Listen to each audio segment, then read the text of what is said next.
This next section for ISO compliance and what small business can learn from those things is going to be setting up a document format. Hey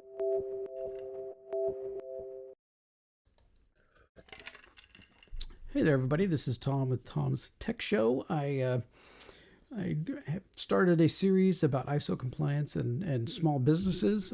First disclaimer off the top, right? I'm not an ISO certifier. I'm not I don't work for an ISO company or anything like that. I've just been through these different ISO compliance things, and several times, over the years, and working with small businesses and stuff like I have with my own company.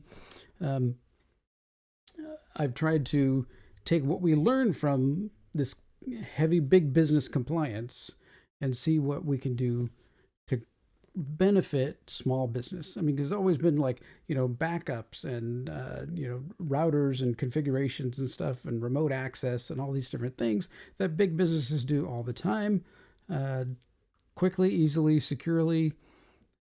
And what small businesses don't have that. So how can we set that up? How can we make it work for small business on a financial scale that makes it affordable for them and secure for them to do the different things that they need to do? So that's kind of what I've done over the years. I kind of worked myself out of a job in most of these situations, which I guess is okay.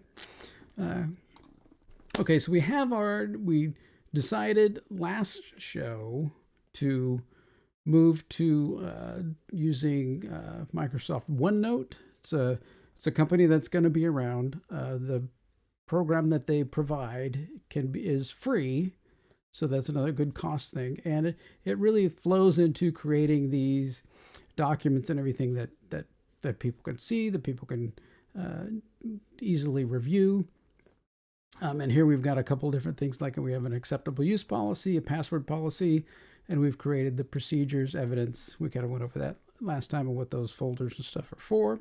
But now we want to look at what's the template? How is this form supposed to be formatted? Well, if we look at this ISO document that they have that kind of reviews all the different groups of procedures, we jump down here real quick. To some of these sections here, we've got some different things here. They've got a scope, like terms and definitions, context, different things, some little bullet points here that they've broken out. And that's kind of what we want to do with our template. So up here are my quick notes that I said we have this template. So this allows us to, from the start, create all of the documents to be the same, so that when anybody goes into a document, needs to review that document, the format is familiar and easy for your users in your company to see and understand, right? So the top of this thing here, we've put this thing called document details.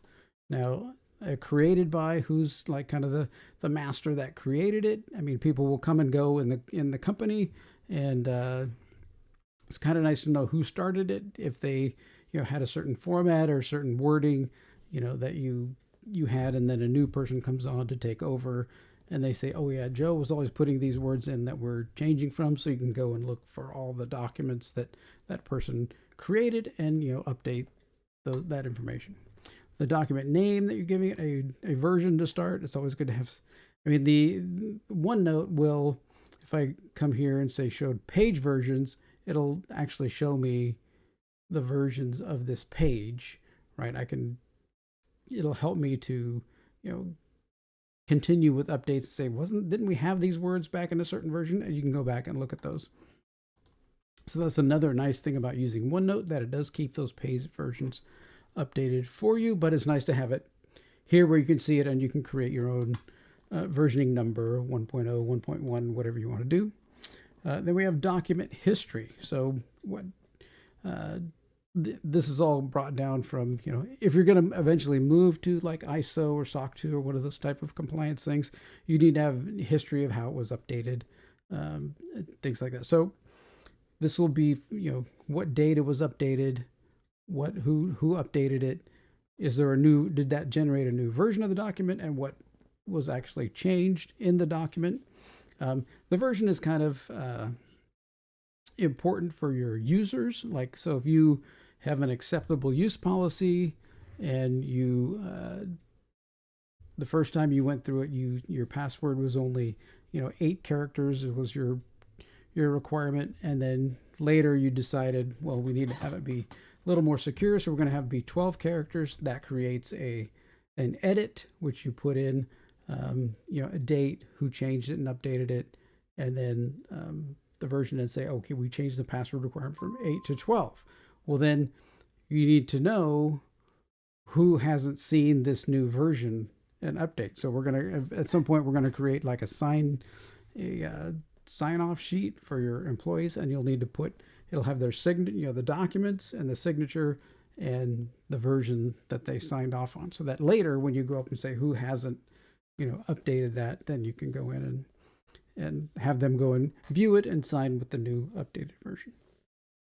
Okay, because that's important. Because then if people say, well, I didn't, that's always in, computing, especially for small businesses. Well, I didn't know. Well, if you have people go through this, sign these things and say, you told me you read this. And then they say, well, I didn't know. It's like, well, you did know. You told me that you either lied about that or you're just ignoring what policy you put in place, right? So, and then there's a definitions section where you can put terms, like if you want to, you have specific terms in your business, that people need to know. That there's also a question here about whether you want the terms in each document, or if you want just one document that has all of your terms, like internet, firewall, login, password, whatever those terms might be. If there's some medical things, if you're a medical office,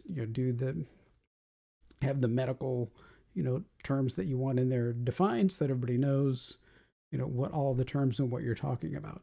And the thought of putting them in a separate document is that all of the terms will be, if you're doing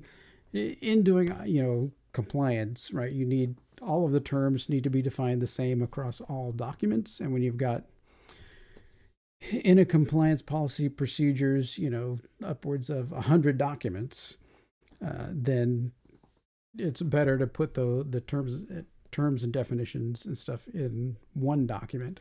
But I just have that here. You can decide whether you want it in a separate document. You can create a new place in policies that just has terms, and then put all the terms in there.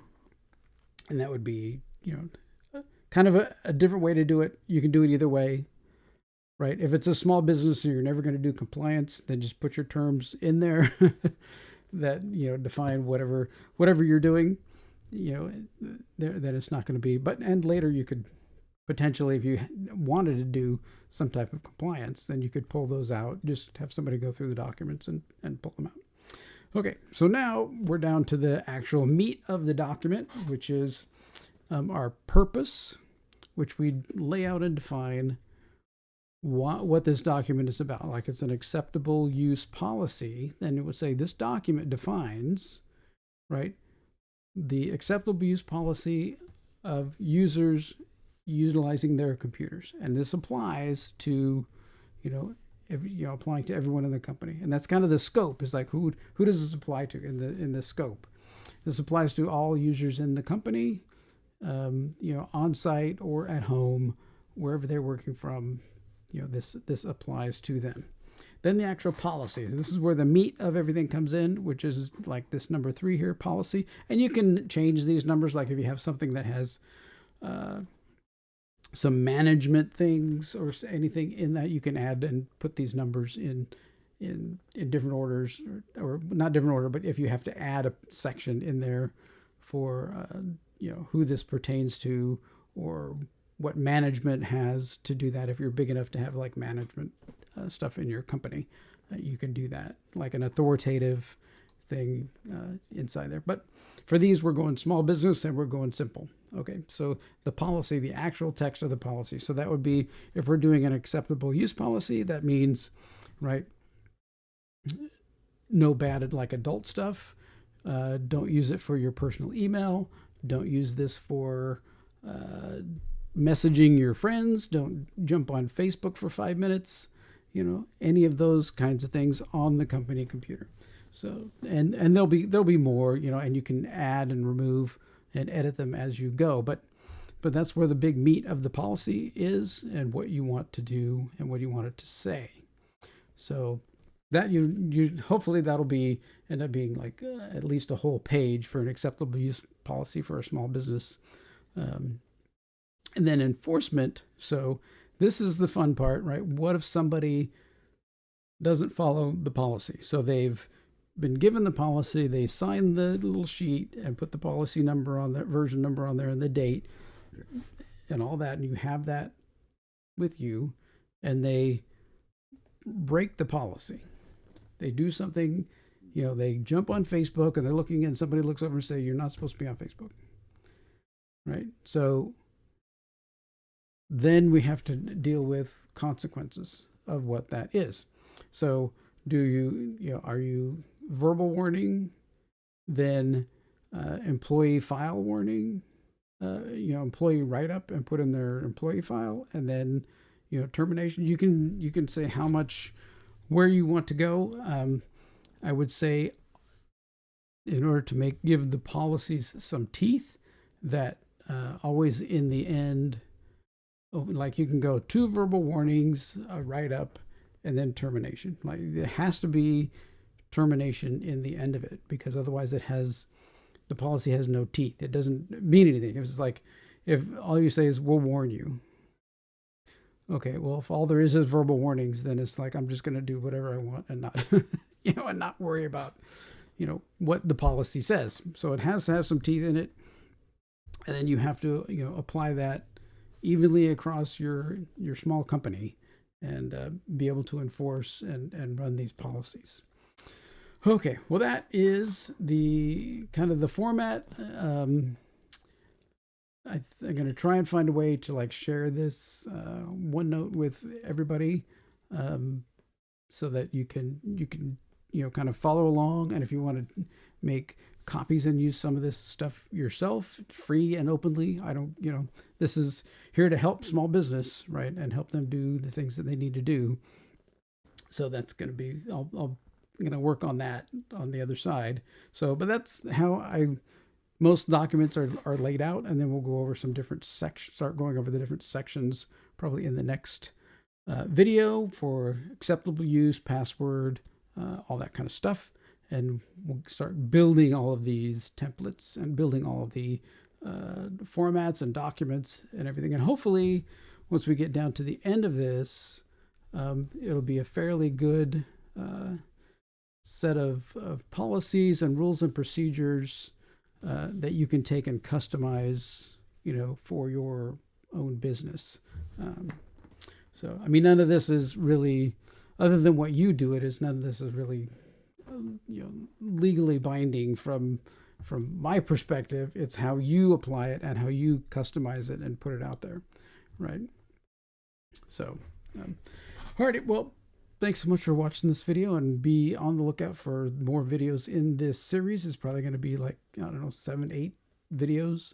We're already on number 3, but hopefully, if you're a small business and you're watching, you'll get something out of it and be able to improve the security and the resiliency and just the information for your employees. Your employees really want to be able to know what their do's and don'ts are, and if that's laid out clearly for them, you'll have a much better set of employees, right? I've had companies where they were trying to change something in the company so that everything would work together much better, and the one side of the company, different locations, didn't want to change, and I went in there and basically said, here's the deal. You either learn the new way of doing it, or we fire you and don't teach the new people the old way. And that seemed to work pretty well. They started doing the new way, so that was good. You don't want to be that brutal with people, but that's what it came down to. But that's the harsh way of doing it. But the easy way of doing it says, here's all this stuff. We're just trying to make everything even for everybody in the company so that everybody knows all this stuff and get the employees to help, right? I mean, that's the big thing, right? Get all of your employees involved and getting it set up and get all the policies and everything in place, and then they'll feel invested in it, and then they'll be more likely to follow the guidelines and be invested and want to make the whole thing work, right? Okay, well, thanks for watching. Take care.